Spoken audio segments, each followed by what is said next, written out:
नमस्कार, मैं ऋषिराज, स्नातक तृतीय वर्ष का छात्र, हिंदी विभाग, एलएस कॉलेज मुजफ्फरपुर। आज हम नेट परीक्षा के बारे में जानेंगे कि नेट की तैयारी कैसे करें, कैसे करना चाहिए, पाठ्य सामग्री क्या है, सिलेबस क्या है, कौन सा रणनीति हमें बनाना चाहिए, टॉपर्स लोग क्या कहते हैं और उसकी सम्यक रणनीति क्या होनी चाहिए, कितना समय लगता है और कब से प्रारंभ कर देनी चाहिए। तो नेट के संदर्भ में यह कहा जाता है कि नेट का फुल फॉर्म होता है नेशनल एलिजिबिलिटी टेस्ट। यह एक पात्रता परीक्षा है। इस परीक्षा को पास करने के पश्चात आप व्याख्याता एज असिस्टेंट प्रोफेसर बनने के लिए योग्य हो जाते हैं। और इसकी एक और एडवांटेज यदि कहें, विशेषता कहें, तो यह है कि इसमें यदि आपका सर्वाधिक अंक आता है तो आप जेआरएफ जूनियर रिसर्च फेलोशिप के लिए एलिजिबल हो सकते हैं। उसमें आपको पीएचडी करने का मौका मिलता है, शोध करने का मौका मिलता है। साथ ही साथ सरकार आपको फेलोशिप देती है, स्कॉलरशिप जिसे आप कहते हैं, एक सहायता राशि देती है। उस सहायता राशि का उपयोग आप व्यक्तिगत जीवन में ला सकते हैं, पाठ्य सामग्री खरीदने में उपयोग कर सकते हैं, माता पिता को सहयोग कर सकते हैं। एवं जो वित्तीय जो सहायता होती है, तत्कालीन वित्तीय सहायता, इसे हम कह सकते हैं। तो हम नेट के संदर्भ में उसके सिलेबस को जानते हैं। नेट परीक्षा जो होती है वह साल में 2 बार होती है। एक बार आपको दिसंबर माह में और दूसरा जून माह में। 6 महीना पर इसका एग्ज़ाम होता है। एनटीए नेशनल टेस्टिंग एजेंसी इस एग्ज़ाम को आयोजित कराती है। कोई भी अभ्यर्थी यदि इस परीक्षा की तैयारी करना चाहता है तो उसे 3 बिंदुओं की जानकारी होनी चाहिए, अर्थात 3 मानक जब आपके पास होंगे तभी आप बेहतर तैयारी कर पाएंगे। पहला है कि सिलेबस, इस परीक्षा का सिलेबस क्या है। सिलेबस से ही पता चलेगा कि परीक्षा की प्रकृति कैसी है, क्या क्या पढ़ना है। दूसरा है प्रीवियस ईयर क्वेश्चन, पिछले साल या विगत 2 साल, 3 साल, 4 साल पहले क्या पूछे गए हैं। एनटीए आपसे क्या चाहती है, एक नेट जेआरएफ के अभ्यर्थी से क्या अपेक्षा रखा जाता है। इस संदर्भ में विगत वर्ष के पूछे गए प्रश्न पत्रों की भूमिका होती है। इससे आपको आकलन हो जाता है, आपको यह एक अंदाज़ा हो जाता है कि इस प्रकार की जो हमें तैयारी करनी चाहिए। तीसरा है रिवीजन, किसी भी परीक्षा को पास करने का यह एक अचूक ब्रह्मास्त्र है। अचूक ब्रह्मास्त्र कहने से तात्पर्य है आप कितना भी टेक्स्ट पढ़ लें, लेक्चर देख लें, कितने भी बेहतर इन्वायरमेंट में रहें, जब तक आप रिवीजन नहीं करेंगे, बार बार उसको पढ़ेंगे नहीं, मनन उस पर नहीं करेंगे, चिंतन नहीं करेंगे, वाचन नहीं करेंगे, तब तक उस विषय वस्तु की व्यापक और ठोस जानकारी आपके पास नहीं होगी। तो हम लोग नेट के सिलेबस पर चलते हैं। नेट का जो सिलेबस है वह 2 पेपर होता है। पहला पेपर वह जनरल होता है, उससे 50 प्रश्न आते हैं। प्रत्येक प्रश्न 2 अंक के होते हैं, यानी 100 अंक वो हो गया। पेपर 2 जो आपका विषय से संबंधित है, यानी कि जिस विषय से आप पर स्नातक कर रहे हों, पीजी कर रहे हों, वह विषय आपका पेपर 2 होता है। पेपर 2 से कुल आपको 100 प्रश्न आते हैं और प्रत्येक जो प्रश्न होता है वह 2 अंक का होता है, यानी कि 200 नंबर के प्रश्न। तो हम इस दोनों पेपर को यदि एक साथ देखें तो कुल प्रश्नों की संख्या 150 है और कुल जो प्राप्तांकों की संख्या है वह 300 नंबर है। और उसका सिलेबस भी नेट के द्वारा, एनटीए के द्वारा जारी किया गया है कि पेपर 1 में क्या पढ़ना है, पेपर 2 में क्या पढ़ना है। पेपर 1 और पेपर 2 दोनों में 10-10 यूनिट दिया हुआ है और 10 यूनिट में पूरा सिलेबस आबद्ध है। इसके पश्चात आप प्रत्येक यूनिट में देखेंगे तो प्रत्येक यूनिट का उपखंड बनाया हुआ है। जैसे जो नेट का जो पेपर 1 है उसमें 10 यूनिट में पहला यूनिट पर हम यदि चलते हैं तो वह है टीचिंग एप्टीट्यूड। इसका हिंदी होता है शिक्षण अभिवृत्ति। इसमें आपको ऐसे स्किल अपने अंदर डेवलप करना होता है कि जिससे आप एक बेहतर शिक्षक बन पाएँ। विद्यार्थी को कैसे पढ़ाया जाए, एक शिक्षक की क्या गुणवत्ता होती है, विद्यार्थियों की पहचान वह कैसे करें, वह कैसे यह जान सके कि एवरेज विद्यार्थी कौन है, मीडियोकर कौन है और टॉपर कौन है। तो यह सभी जो जानकारी आपको टीचर एप्टीट्यूड में, टीचिंग एप्टीट्यूड में, जिसे आप शिक्षण अभिवृत्ति कहते हैं, उससे प्राप्त हो जाता है। दूसरा आपका है रिसर्च एप्टीट्यूड, शोध अभिवृत्ति। शोध अभिवृत्ति में यह सिखाया जाता है कि शोध कैसे किया जाता है, शोध की विशेषता, शोध के प्रकार। चूँकि आप इसके बाद JRF स्कॉलर बनेंगे, रिसर्च स्कॉलर बनेंगे, तो रिसर्च है क्या, रिसर्च कैसे करना चाहिए, इन सबों की एक व्यापक जानकारी आपको हासिल हो जाएगी यदि इसमें जो निम्नांकित जो भी उपखंड दिए हुए हैं उसका आप अध्ययन करेंगे। यूनिट 3 में आते हैं, तो यूनिट 3 में जब आप आते हैं तो यूनिट 3 में जो है वह बोधगम्यता होती है, कॉम्प्रीहेंशन होता है। जैसे एक पैराग्राफ आपको दे दिया है और नीचे कुछ प्रश्न दिए हुए हैं और उस पैराग्राफ को पढ़कर आपको नीचे निम्नांकित प्रश्न के जवाब उत्तर देने होते हैं। चौथा यूनिट की यदि हम बात करें तो चौथा यूनिट जो है वो आपका कम्युनिकेशन से है, संप्रेषण से है, यानी कि आपकी अभिव्यक्ति कैसी है, बोलने की कला कैसी है, आप कितने पारंगत हैं, अपने बात को कितने सुचारू रूप से एकबद्ध होकर और एक निष्ठता के साथ कैसे किसी के सामने रख पाते हैं, इसकी जांच परख होती है कम्युनिकेशन स्किल के माध्यम से। पाँचवा पर यदि हम आते हैं यूनिट 5, तो वह यूनिट 5 जो है वह आपका है जनरल मैथ। जनरल मैथ सामान्य गणित है जिसमें सरलीकरण, एवरेज, रेशियो, प्रोपोर्शनल इत्यादि का वर्णन किया जाता है।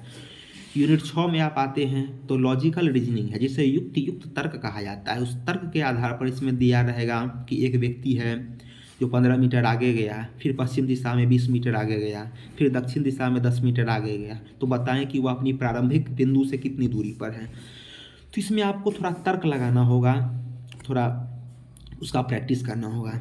तो यूनिट 6 तक हमने देख चुका है। यूनिट 7 पर यदि हम आएंगे तो यूनिट 7 क्या है, वह DI का वर्णन करता है। DI मतलब डाटा इंटरप्रिटेशन, आंकड़ों की व्याख्या। एक आंकड़ा आपको दे दिया जाएगा और उसकी व्याख्या करना है, उसको एकबद्ध तरीके से, सरलीकृत तरीके से आपको जो एक रो में रखना है, उसकी जानकारी का वह स्रोत है।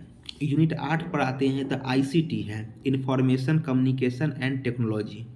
जो इन्फॉर्मेशन, जानकारी, कम्युनिकेशन मतलब संचार, और टेक्नोलॉजी प्रौद्योगिकी।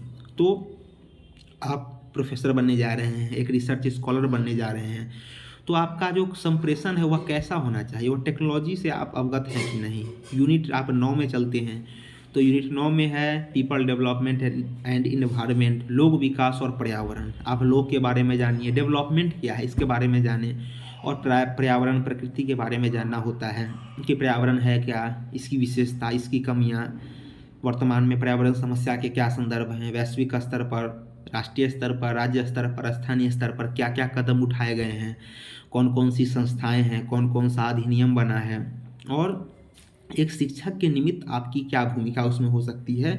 इन सब बातों पर एक सामान्य सी चर्चा वहाँ होती है। यूनिट 10 जो अंतिम यूनिट है, जो हायर एजुकेशन, उच्च शिक्षा प्रणाली के नाम से प्रदर्शित किया गया है, इसमें आपको शिक्षा के बारे में जानना है कि भारत में उच्च शिक्षा की क्या स्थिति रही है। उदाहरण, आपको इसका प्राचीन काल से जाना पड़ेगा, जिस समय विक्रमशिला, नालंदा विश्वविद्यालय यहाँ स्थापित था। उससे पहले भी आपको वैदिक युग में जाना होगा कि वैदिक युग में शिक्षा की क्या स्थिति हमारे देश में थी। इसके अलावा मुगल काल के सामान्य शिक्षा, जो अंधकार काल कहा जाता है, मंदिर और मस्जिद केंद्रित जो शिक्षा प्रणाली हमारी हो गई थी। इसके अलावा आपको अंग्रेज के शासनकाल में शिक्षा के बारे में जानना है, जो UGC की स्थापना हुई, विश्वविद्यालय अनुदान आयोग, फोर्ट विलियम कॉलेज कलकत्ता में बना, इस सब के बारे में सामान्य जानकारी जाननी है। तो इन 10 यूनिट का यदि आप बेहतर से तैयारी करते हैं, प्रत्येक यूनिट से 5 प्रश्न पूछे जाएंगे, 50 प्रश्न, कुल 50 प्रश्न होंगे, 100 अंक का होगा। मेरा मानना है कि आप 5 यूनिट पर पूरा कमांड बनाएं, 3 यूनिट पर 70 to 80% और 2 यूनिट जो सबसे कमज़ोर है उस पर 50% आप कमांड बनाएं। यदि आप 50 प्रश्न में से 30 मतलब क्वेश्चन एबव यदि आप सही कर पाते हैं तो निश्चय ही आपका परफॉर्मेंस सही है। 30 प्रश्न यानी कि 60 अंक इसमें यदि आप ला पाते हैं तो आप एक सेफ जोन में हैं और निश्चय ही आप जो सफलता के दहलीज के करीब पहुंच गए हैं। फिर हम पेपर 2 की ओर चलते हैं। अब हम पेपर 2 की ओर चलते हैं। पेपर 2 जो होगा वह आपका जो विषय होगा, जिस विषय से आप PG अर्थात स्नातक कर रहे हों या कर चुके हों, वह विषय होता है। उसमें भी 10 यूनिट संकलित हैं।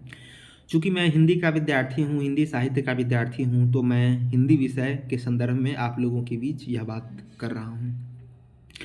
हिंदी में जो पहला यूनिट है, वह पहला यूनिट आपको है भाषा विज्ञान। भाषा के बारे में आपको जानना है कि हिंदी का विकास कैसे हुआ, हिंदी प्राचीन में क्या थी, कैसे उसकी भिन्न भिन्न बोलियां हैं। उसी यूनिट में आपको कुछ हद तक व्याकरण भी दिया हुआ है, हिंदी की संवैधानिक स्थिति, इसकी लिपि देवनागरी है, या अन्य जो भी भाषागत विशेषताएं हैं या छोटी छोटी शब्दावलियां हैं, उसका संकलन यूनिट 1 में है, अर्थात यूनिट 1 भाषा विज्ञान है। यूनिट 2 पर यदि हम आते हैं तो यूनिट 2 है हिंदी साहित्य का इतिहास। उसमें आपको हिंदी साहित्य इतिहास दर्शन, साहित्य इतिहास लेखन की पद्धति, काल विभाजन, नामकरण, आदिकाल, भक्तिकाल, रीतिकाल, आधुनिक काल के अनेक उपखंड। इसके पश्चात आपको हिंदी कहानी का उद्भव और विकास, हिंदी कहानी की विकास यात्रा अब तक, हिंदी नाटक की विकास यात्रा, हिंदी उपन्यास की विकास यात्रा, हिंदी आलोचना की विकास यात्रा, हिंदी निबंध की विकास यात्रा और अन्य गद्य विधा। अन्य गद्य विधा में आपको आत्मकथा है, जीवनी है, डायरी है, यात्रा वृत्तांत है, रिपोर्ट ताज है। अन्य गद्य विधाएं जो है उसमें संकलित है। इसके अलावा आपको प्रवासी साहित्य भी पढ़ना है, जो भी लोग, भारत के लोग विदेश में रह रहे हैं और उनके द्वारा लिखित जो भी साहित्य की विधा है कुछ उसमें भी संकलित है। यूनिट 3 में आप जाते हैं तो उसका नाम लिखा हुआ है वहाँ साहित्य शास्त्र, लेकिन आम बोलचाल की भाषा में उसे हम काव्य शास्त्र कहते हैं। उस काव्य शास्त्र को भी हम 2 भागों में बांट सकते हैं, एक भारतीय काव्य शास्त्र, एक पाश्चात्य काव्य शास्त्र। और भारतीय काव्य शास्त्र में मुख्यतः संस्कृत आचार्यों के द्वारा दिया गया जो मत है उसको हम जानते हैं, जिसमें आपको रस, अलंकार, काव्य, जो काव्य हेतु, काव्य योजन, काव्य प्रयोजन, शब्द शक्ति। पाश्चात्य में आपको टी.एस. इलियट का सिद्धांत, रिचर्ड का सिद्धांत, वर्ड्सवर्थ का सिद्धांत और अन्य पाश्चात्य, अरस्तु का है, प्लेटो का है, जो भी उसमें संकलित है, जो आपको पढ़ना है। यूनिट 4 में यदि हम आते हैं तो यूनिट 4 है वैचारिकी पृष्ठभूमि। उसमें विचार केंद्रित जो उपखंड है वह दिए हुए हैं, जैसे भारतेंदु युग, हिंदी नवजागरण, द्विवेदी युग और महावीर प्रसाद द्विवेदी का जो जागरण सुधार काल है, जो हमें गांधी दर्शन, लोहिया दर्शन, अंबेडकर दर्शन, स्त्री विमर्श, आदिवासी विमर्श, दलित विमर्श, अल्पसंख्यक विमर्श का अध्ययन हमें करना है, उसके बारे में सुचारू रूप से जानना है। इसके पश्चात यूनिट 5 में हम आते हैं तो यूनिट 5 वह कविता खंड है।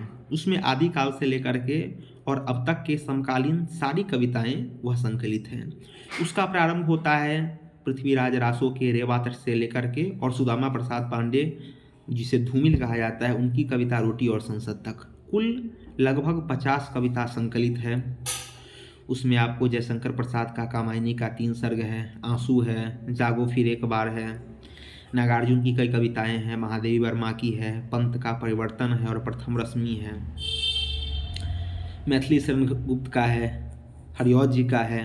इसके अलावा मुक्तिबोध का है, भवानी प्रसाद मिश्र का है, दिनकर जी का है, दिनकर जी का उर्वशी तृतीय अंक है और स्मृति है। इसके पश्चात संपूर्ण कविता का उसमें निचोड़ दिया हुआ है। तो कविता के संदर्भ में यह कहा जाता है कि कविता जो उसमें संकलित है, छोटी छोटी कविता हैं, उसको आप याद कर लें।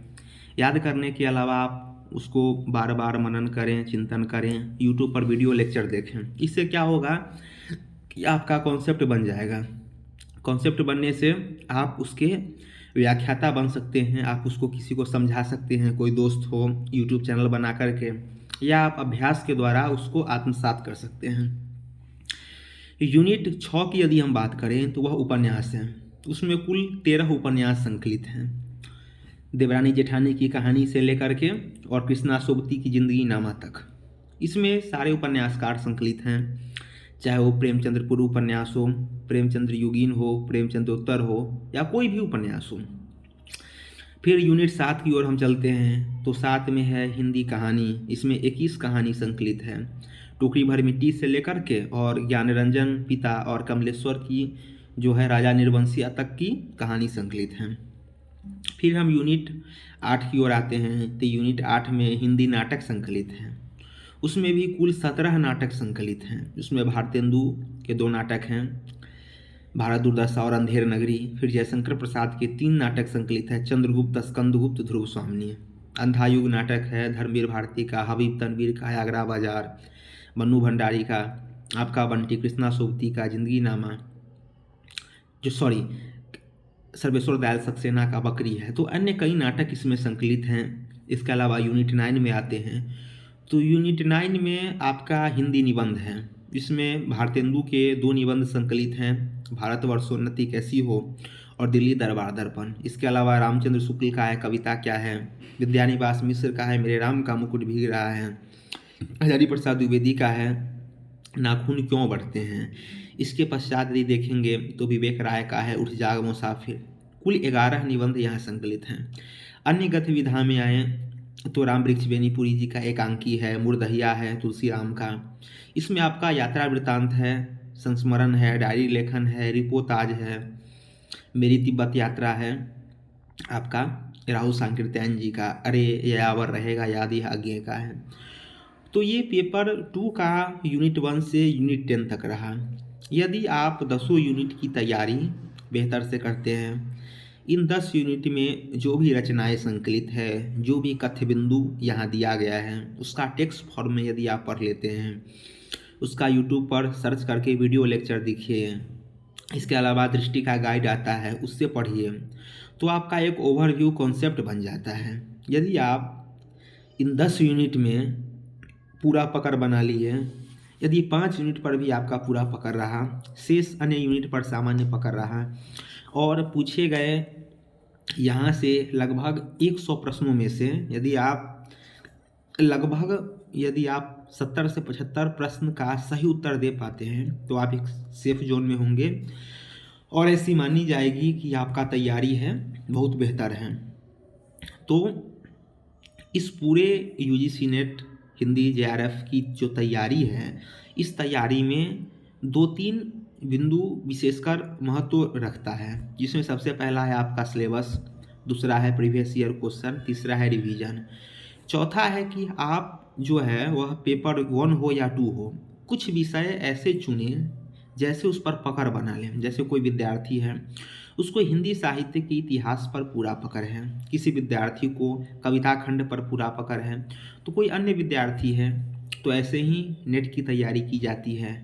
मैंने बहुत सारे टॉपर्स को देखा, जाना, मिला, बात किया, उनके द्वारा जो सुझाव दिए गए हैं उसको आत्मसात किया। इन सब के आधार पर मैं आप लोगों के बीच यह रणनीति बताने का प्रयास कर रहा था। तो नेट की तैयारी हो सकती है, इसके लिए 6 माह अप्राप्य हैं। 6 माह बहुत हैं। यदि आप सुचारू रूप से इसकी तैयारी करते हैं तो 100 दिन बहुत इसके लिए है। आप देखिएगा कि नेट भी आपको लगभग 6 महीना का अंतराल दे रही है। 6 महीना के अंतराल से क्या तात्पर्य है कि नेट यह अपेक्षा करती है कि कोई विद्यार्थी 6 महीना में अपना तैयारी को पूर्ण रूप दे सकता है। तो आप भी एक समय सारणी बना करके, नियमबद्ध होकर के, एक निष्ठता के साथ अनुशासन में रह करके तैयारी करेंगे तो निश्चय ही आपको सफलता मिलेगी। मेरे नज़र से सफलता का एक ही सूत्र है, परिश्रम। जितना आप परिश्रम करेंगे उतना आगे जाएंगे। परिश्रम का कोई काट नहीं है। हमारे जो भारतीय ज्ञान परंपरा में कई ऐसे सूक्तियाँ, दोहे, अन्य पंक्तियाँ विद्यमान हैं जो विद्यार्थियों का मार्गदर्शन करती हैं। जैसे करत करत अभ्यास ते जरमति होत सुजान, रसरी आवत जाते सिर पर परत उदान, मतलब सिर पर परत निशान। इसी के अलावा गांव घर में एक लोकोक्ति कहें या लोक कथा कहें जो लप्तम विद्या घुस्तम जोर और नहीं कुछ हो तो थोड़ों में थोर, कि लगातार अभ्यास करने से विद्या आ ही जाती है। विद्या त्याग मांगती है, तपस्या मांगती है और व्यक्ति का सबसे पसंदीदा चीज़ से दूरी अर्थात त्याग मांगती है। यदि आप समय सारणी बना करके अपने एग्ज़ाम को केंद्र में रख करके, यदि आप अपने कलम को अपना भाग्य विधाता मान करके निरंतर परिश्रम करते हैं तो सफलता की गारंटी निश्चित है। बहुत ऐसे विद्यार्थी सफल हुए हैं जिनकी कोई पृष्ठभूमि नहीं है, जिनका ग्रेजुएशन अलग विषय का है, पीजी सिर्फ उन्होंने हिंदी से किया और वे नेट की एग्ज़ाम दिया और पहले प्रयास में, सेकंड प्रयास में, थर्ड प्रयास में वे सफल हो गए। तो सफलता की कोई पैमाना नहीं है। यह त्याग, तपस्या, अनुशासन और अभ्यास की मांग करती है। आप जितना अभ्यास करेंगे उतना प्रखर होंगे। धन्यवाद।